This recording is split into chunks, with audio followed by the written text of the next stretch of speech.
Hello, I'm Pedro Mora with Pacific Media, and now Pauline.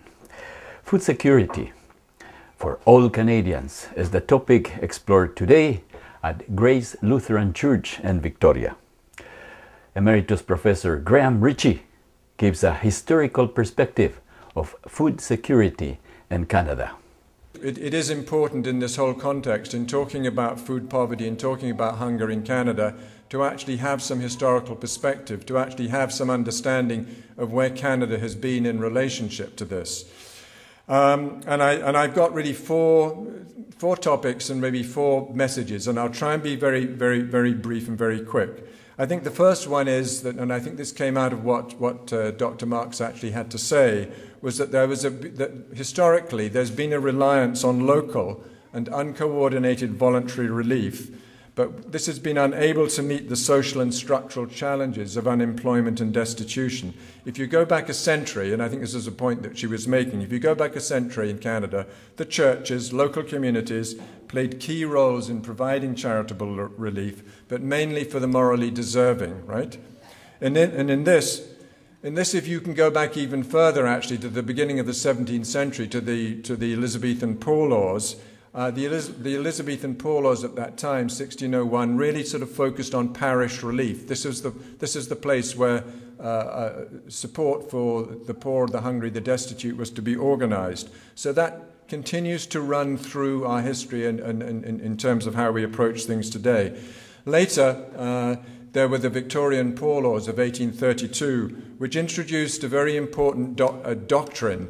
And if you want to write anything down, maybe this is one thing to write down. It's called the doctrine of less eligibility. That sounds a bit of a mouthful, but what less eligibility means, and it's really directed at the undeserving poor, it's directed at the unemployed, it's directed at the people on the streets. What the doctrine of less eligibility means is that no one on welfare should receive more in their benefits than the lowest paid wage earner, right? No one on welfare should receive more than the lowest paid wage earner. So this goes back centuries in terms of how we regard people and we regard the undeserving poor. In other words, what this is about is really securing the work ethic. Okay? We must keep people working. We want people to work. I mean, we'd probably all agree with that. But at the same time, if you follow that and you follow it in a punitive sense, you really end up making sure that people who are without work, who are unemployed, who are on the outside looking in, who are leading what we call today precarious lives, they're not going to receive more than the lowest paid wage earner. You can begin to see the implications of this. If you have a very low minimum wage, your welfare rates are going to be much lower, ergo you're going to have hungry people, okay? So this is a very important sort of historical context. Now, while the provinces were constitutionally and do remain primarily responsible for social welfare, poor relief was largely locally organized. I mean, the churches in Quebec, municipalities in Ontario, but out west, it was more the provincial governments. I mean, Canada varies in this. It's sometimes difficult to talk about the Canadian perspective on these matters because actually there's a high degree of provincial variation. Bodies such as the Salvation Army and others, St. Vincent de Paul, also played key roles. They still do in mitigating these needs. But I think one of the problems here is that no one actually knows, well, I think knew historically, except for a brief period of time in Canada, and certainly today, no one actually knows who's in charge. No one knows who's actually accountable for assuring that actually poverty and hunger is being addressed. And I hope that we're going to talk more about that later as the conversation unfolds. So what's my message out of that? Well, my message out of this is that charitable relief has resulted in a mishmash of underfunded, uncoordinated services, with many falling through the cracks. And we often see punitive approaches to welfare are the order of the day. So that's one sort of set of considerations. Another is, and I think this is very important, there has been historically in Canada, and this is the good news, okay? This is, from my perspective, this is the good news. There has actually been a central role of government. There has been a central role of government and public policy and social policy. This emerged after World War II. Why did it emerge after World War II? Well, we'd had the Great Depression before World War II. After World War II, we had the soldiers coming home. We wanted to create a home fit for heroes. I mean, women had actually gone into the factories. Women had gone out into the labor force. There was a change coming. Governments actually had to be sure that there wasn't going to be a repetition of the Great Depression. They were looking at Russia. They were looking at actually what was happening in terms of the Soviet Union. There were concerns that there might be sort of deep-seated social unrest. You know, the Winnipeg strike, all those developments in the 1930s. They didn't want a repeat of this. So they actually had to get their heads together and sort out how they were going to actually address the needs of Canadians as they were coming back and they were going to be building a new life for themselves. So this is where we actually saw the introduction of Canada's welfare state. You know, we saw unemployment insurance, we saw Medicare, we saw social housing, we saw pension development. All of these are very, very, very critical in terms of the standard of living of people. But we also saw here, in 1966, it was a very important year, particularly for vulnerable people and for the poor. This was the year, and Lynn Marks actually talked about this, was the introduction of what we'd call the Canada Assistance Plan. That's something else if you want to write down. You know, Canada Assistance Plan.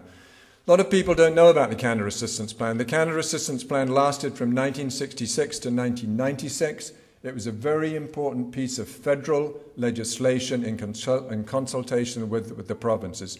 The era of Lester Pearson, some of you I'm sure will remember Lester Pearson. You'll remember the Liberals and the NDP were actually together and they actually created some very important, very social progressive legislation in Canada. The Canada Assistance Plan is important. It's important today in our discussions because what it actually was is that the federal government paid 50 cents in every dollar that was actually paid out in provincial social assistance. So in BC, if you were spending, whatever you were spending, you know, the amount on social assistance, the federal government was going to pay half of it. And this was actually mandated. It was also, they provide, but there was a price to this. The price was that the provinces actually had to pay attention to a number of conditions. Now, I would say these conditions were, they formed national standards. In a sense, they formed social rights, if you like, the beginnings of them. The welfare rates had to be high enough to meet basic needs. Now, that didn't always happen, but that was actually what the intention was. Everyone who was in need, who was eligible, regardless of which province they came from, regardless of which parish they came from, they couldn't be sent back to the parish as they were historically, actually was eligible to receive assistance. Very important point. A third important point was that appeal mechanisms had to be established in welfare tribunals, so that if you felt that you weren't actually getting the benefit that was adequate, you could appeal it. Now, if you have a right, you should be able to appeal that right. So there's another idea about those appeal mechanisms have slowly, you know, gone the way they've disappeared sort of off the map. And a fourth point was that you couldn't require people who were unemployed actually to take work. You know, you could not require welfare recipients to work. Regrettably, and again, Lynn Marks points this out, there was a slow attrition over the 70s, the 80s and 90s, you know, as provinces looked more and more to the south, looked more and more to US-style welfare reform, which was slowly introduced. And so by 1996, the Canada Assistance Plan was gone. It was history. Actually, the Federal Department of Finance always fought it because they never liked having to pay up this 50 cents in every dollar. So we see the elimination of CAP and we see the introduction of what was called the Canada Health and Social Transfer. This may sound very boring, okay, but it's absolutely vital to understanding what's gone on, because now these are not conditional funds that are given to the province. There's a block fund. You know, BC will receive a block fund based on it's sort of population statistics and ratios and income, and that money will be given to the province. The province can then spend it on health, post-secondary education, or social programs. Well, guess which two of those get the lion's share of the money? Health and education. Social programs get a decreasing amount because that poverty is not a vote catcher, right?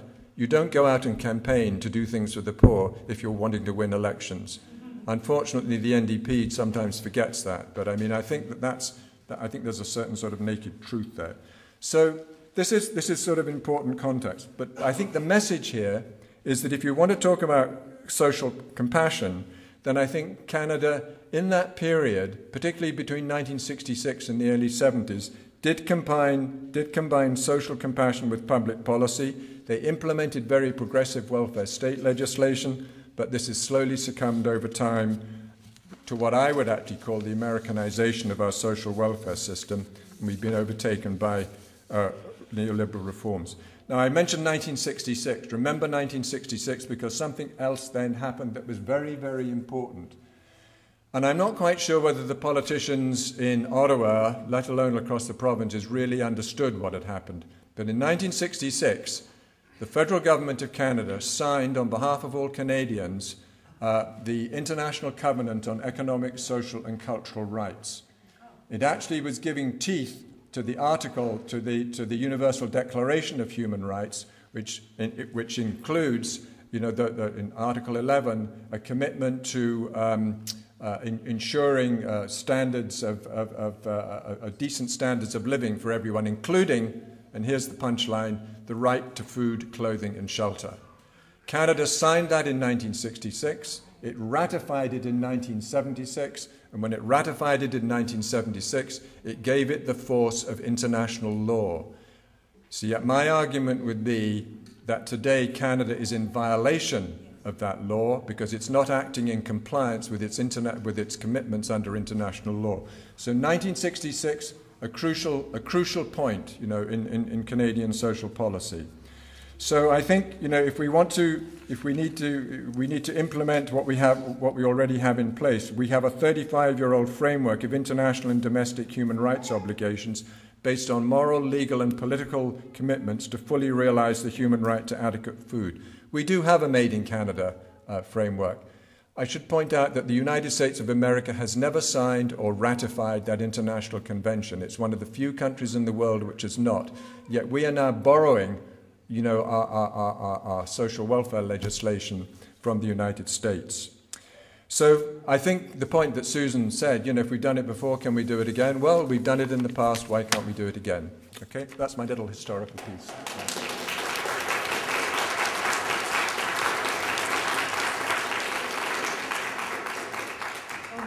The goal of my brief little talk is to contextualize food insecurity and hunger in Canada in relation to food banks and food assistance programs.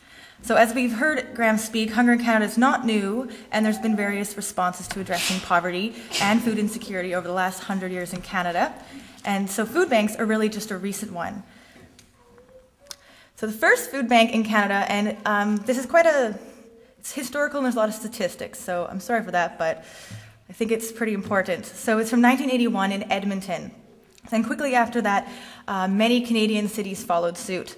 And many of these were started by church and faith communities. In 1989, food banks had increased by 100% and are currently now found in every province and territory. There's more than 800 food banks in Canada and 3,000 food programs within Canada.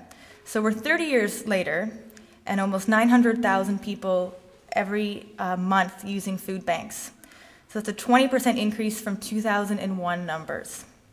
So it's not really surprising that food banks are increasingly viewed as legitimate and the only option for many Canadians. And food banks don't end hunger. This is another really important point. They do mitigate hunger, and they do lessen the financial burden for a lot of people, but they only provide limited resources. They distribute usually one hamper, maybe 2 hampers a month containing enough food for 5 or fewer days. So they regularly fall short of adequately providing the nutritional and desired food needs for Canadians. And this is because 20%, these are 2009 statistics, 28% of food banks lack adequate funding, and 31% lack sufficient food to meet their need. So a few of the services that they do currently provide is a national food sharing system. This is a partnership with corporations and big businesses that allows Food Banks Canada to be the exclusive distributor of food donations made by these companies. So these are companies like Kraft, Campbell's, Soups, Quaker Oats. They collect the food from them and they send it out to food banks across Canada. The most recent Food Banks Hunger Count document, they state the need for food banks in Canada will not decrease significantly without a change in the status quo. So, and they are referring to policy change at all levels of government, social assistance, pension programs, other social programs, what Graham is talking about. Thank you very much, and I look forward to hearing all your thinking.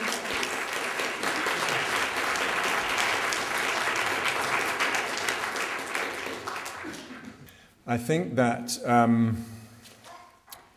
it's very important to understand this process that Ellie described and how did it come about. Because if we don't understand that, I don't think we'll be able to get sort of strategically in the right position to know what we should be doing. I did refer when I was talking earlier to what I sort of see as the Americanization of Canada's social welfare system. Well, I think the importation of food banks from the US in 1981 is a very good example of this. Because food banks actually have been in business in the United States since 1967, when the first one was set up there in Phoenix, Arizona. Interestingly, more as an attempt to sort of recycle wasted food than it actually was to feed hungry people. But that has now, of course, mushroomed into a huge mega industry in the United States, and we have it here.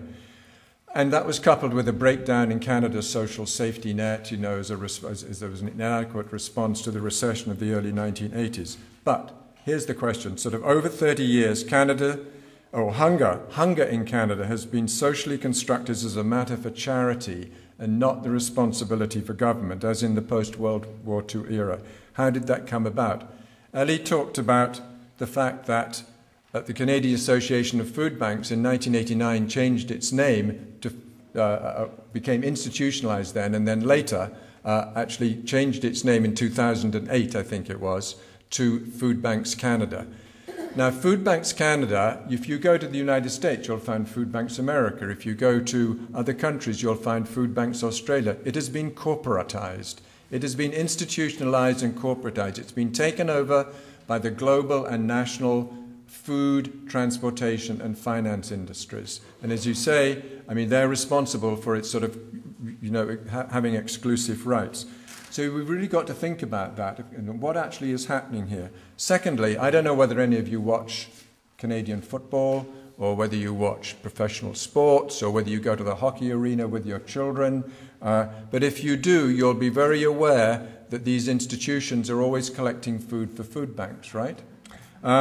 If you listen to Leslie Feist, some of you may be younger members, if you listen to Sarah McLachlan, right?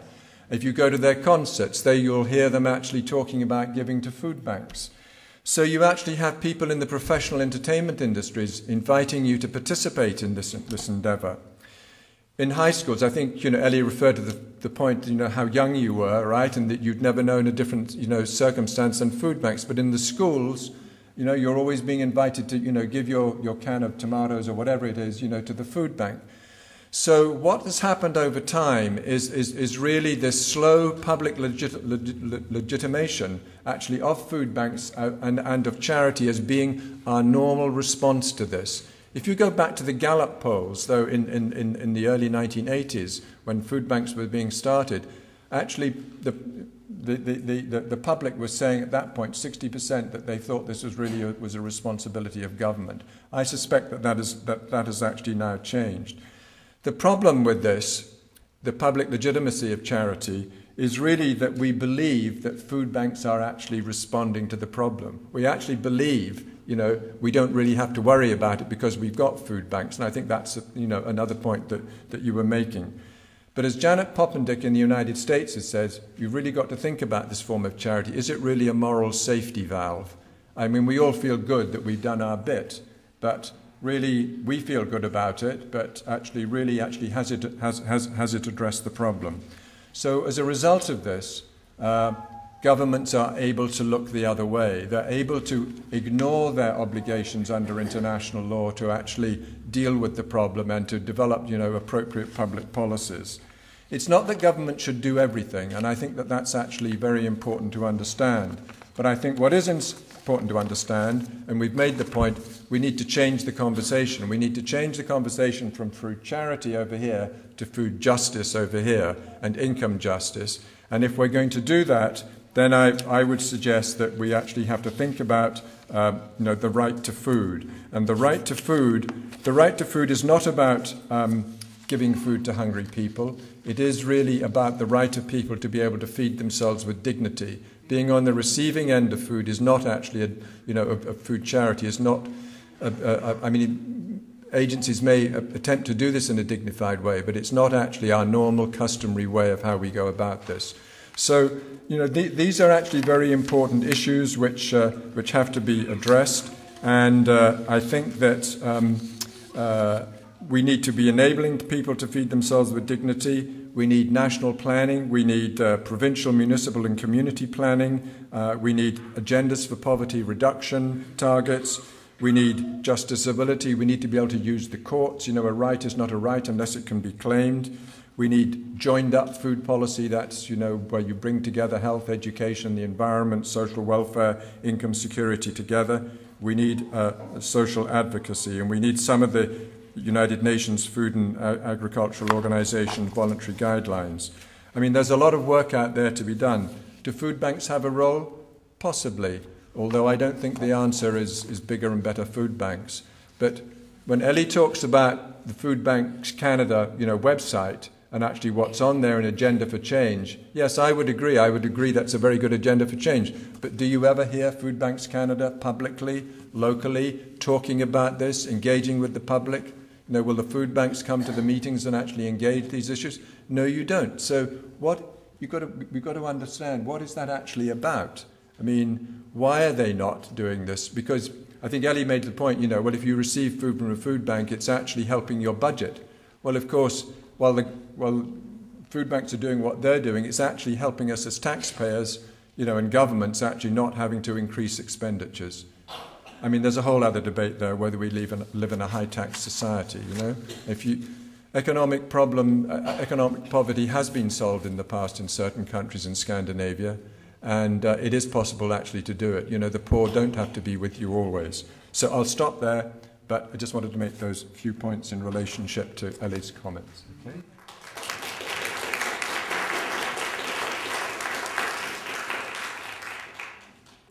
So the system is big, it's well established, and it's deeply entrenched, and we're still seeing it grow.